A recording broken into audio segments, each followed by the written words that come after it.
Bismillahirrahmanirrahim. Assalamualaikum warahmatullahi wabarakatuh.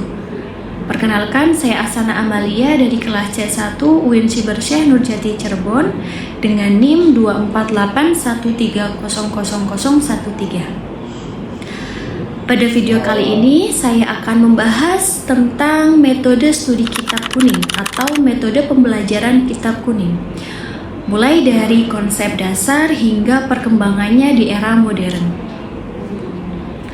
Kitab kuning adalah kitab klasik berbahasa Arab tanpa harokat yang digunakan untuk mempelajari ilmu-ilmu keislaman seperti akidah, akhlak, fikih, Al-Quran, hadis, dan lain sebagainya. Dalam mempelajarinya, tidak hanya dibutuhkan kemampuan membaca, namun pemahaman makna serta ketelitian analisis.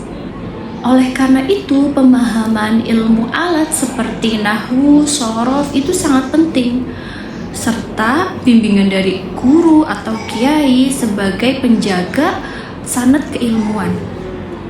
Jadi, ilmu alat seperti nahwu dan shorof ini menjadi jembatan kita untuk mempelajari kitab kuning secara mendalam.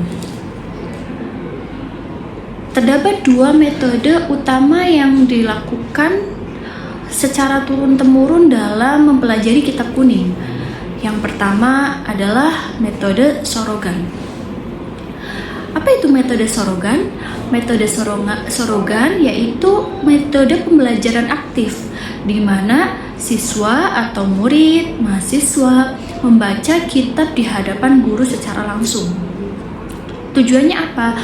Tujuannya adalah supaya guru bisa mengoreksi baik dari sisi bahasa ataupun sisi harokat ataupun dari sisi pemahaman isi materi atau isi kitab tersebut. Lalu yang kedua adalah metode barongan. Apa itu metode barongan? Metode barongan ini lebih bersifat kolektif, di mana guru menjelaskan secara mendalam isi dari kitab di hadapan murid. Lalu kita sebagai murid atau mahasiswa mendengar secara seksama dan mencatat poin-poin penting yang telah disampaikan atau kandungan dari kitab yang telah dipelajari. Metode ini menjadi metode yang efektif bagi kita untuk memperluas wawasan keilmuan secara sistematis. Lalu di antara dua metode yang tadi terdapat metode tambahan atau metode pendamping. Di antaranya adalah metode hafalan. Ya, metode hafalan mengingat, lalu halaqah itu perkumpulan. Lalu terdapat juga bahsul masail. Bahsul masail itu musyawarah untuk menentukan suatu hukum. Ya.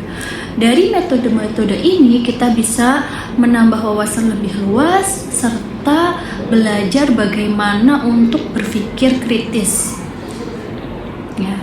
Lalu seiring dengan berkembangnya zaman, seiring dengan berkembangnya kebutuhan akademik, muncullah metode akselerasi atau metode cepat, yaitu diantaranya satu metode amsilati. Ya, metode amsilati ini bisa kita sebut juga dengan modern ya.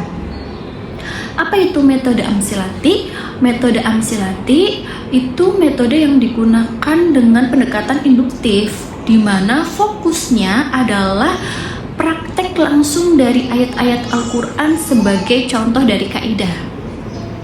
Metode ini juga memaparkan materi secara praktis sehingga bisa dikuasai oleh siswa atau santri dalam waktu 3-6 bulan. Lalu yang kedua ada juga metode Al-Miftah lil Ulum. Metode ini berkembang pesat di pesantren Sidogiri. Metode ini sangat logis, di mana menggunakan lagu-lagu sederhana untuk menghafal, lalu membuat daftar, membuat grafik untuk mempelajari kalimat-kalimat atau pola-pola bahasa. Dengan menggunakan metode ini, yang tadinya kita merasa bahwasanya nahwu dan shorof itu terasa rumit untuk dipelajari, akan lebih visual dan mudah diingat. Di era digital, pembelajaran kitab kuning dibantu oleh teknologi seperti e-book, lalu aplikasi, ada juga kelas online. Namun, di era digitalisasi ini kita juga memiliki beberapa tantangan, diantaranya seperti keterbatasan akses teknologi dan juga berkurangnya interaksi secara langsung. Oleh karena itu, teknologi sebaiknya hanya menjadi pendamping, bukan pengganti metode tradisional. Baik, bisa kita ambil kesimpulan bahwasanya metode studi kitab kuning ini, metode pembelajaran kitab kuning ini sudah berkembang pesat dari tradisional ke modern. Namun, nilai utama seperti pendalaman materi, pembahasannya, dan juga sanad keilmuannya itu harus tetap terjaga. Jadi gabungan antara tradisional dengan modern dalam pembelajaran kitab kuning ini bisa menjadi sangat relevan di era modern ini. Baik, mungkin hanya itu yang bisa saya sampaikan. Kurang dan lebihnya mohon maaf. Wassalamualaikum warahmatullahi wabarakatuh.